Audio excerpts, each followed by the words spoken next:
At ayun na nga boy, yung science ng pag-filter ng isang tangke boy. Kailangan natin ng aerator boy, ng hangin.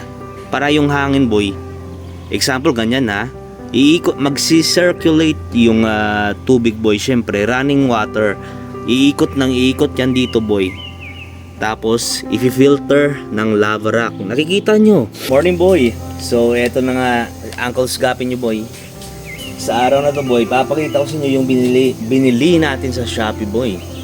Yung media filter bag. Baby please.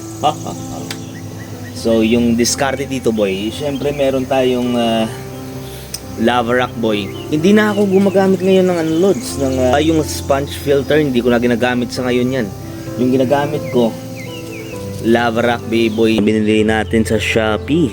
So yung media filter bag boy, kailangan ko ata to boy, kasi lalagyan natin yan boy ng lava rock. Baby please, you're in my mind. So nakasukat na kung gaano karami yung lava rock na ilalagay natin sa media filter bag boy. Eto, example eto. At yun ang kung gaano karami yung nilalagay ko sa isang media filter bag. At ayun na nga boy, ito yung finished product natin. Finished. So yung discarded dito boy, lagay syempre sa media filter bag yung lava rock. At ayun baby boy, ginamitan natin ng ganito boy. Sorry magulo dito boy. Para pangtali sa media filter bag boy. Yun ang discarded. At isa sa mga dahilan kung bakit gumagamit ako ng ganito boy, binabalot natin sa net yung ating mga lava rock para nasa isang lugar lang sila boy. Yun ang discarded boy. Pwede rin naman nating ilagay sa parang baso, yung nakikita nyo sa iba boy, yung parang baso, or di kaya yung lalagyan ng coke at bubutasan. Pero kasi yung problema dun boy, kapag nag-siphon ako, paminsan-minsan ba na natutumba yung bote, kaya ayun, baka mag-crack pa at masira yung aquarium natin boy. Alright boy, kaya sabi ko ilagay lang natin dito, ibalot natin boy. Pwede naman ibalot natin para safe yung ating tangke. At ayun nga boy, para sa akin lang to boy, yung science ng pag-filter ng isang tangke boy. Sorry talaga kasi greenish yung water natin boy, at hindi natin nalilinisan yung gilid. Yung dito lang nililinisan ko boy, yung sa harapan. Yung science para sa akin ng to boy, syempre kailangan natin ng aerator boy, ng hangin.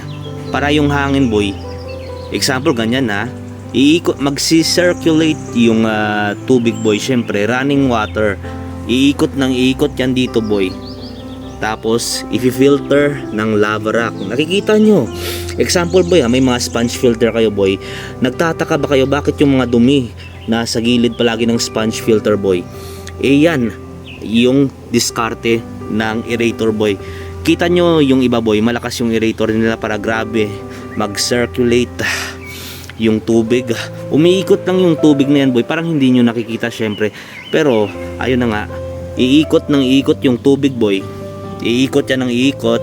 At hindi naman most of the time boy, yung mga dumi pupunta yan dyan sa gilid ng lava rock boy. Okay, hindi pa pupunta yan pero bigyan mo na mga 1 week yan boy, dyan pupunta yung mga dumi boy. Yan ang science ng aerator at ng mga sponge filter. Kahit sponge filter lang boy, lagay mo yung sponge filter dyan. Huwag mo na ikabit to boy. Alright, pwedeng pwede.